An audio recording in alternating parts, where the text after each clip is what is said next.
Ертеде бақ пен қызыр Қаратаудың жотасымен келе жатқан екен. Оларды көріп, жетім-жесір, ғаріп-кәсір, бай-манаптар шапағат етуін сұрап жабылады.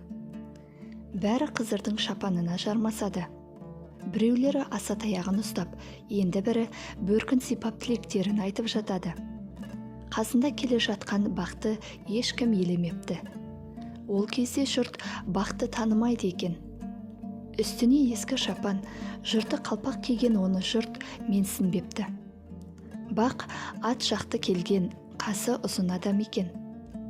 Қалың қасының түктері көзіне түсіп, көп нәрсені көрмейді екен.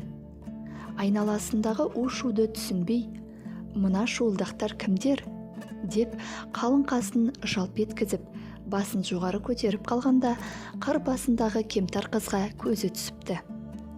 Оны көрген қызыр ақ таяғын кемтар қызға қарата нұсқайды да, қаумалаған көпшілікке: «Бақ қарамаса, мен дарымаймын. Бүгін бақтың көзі қырдың басында тұрған қызға түсті. Сендер бақтың киімін қомсынбай, соған жақындағанда, мен сендерге назар салар едім», дейді де, бақ екеуі көзден ғайып болады. Бақ қарап, қызыр дарыған кемтар қыз ауруынан сол сәтте сауығады.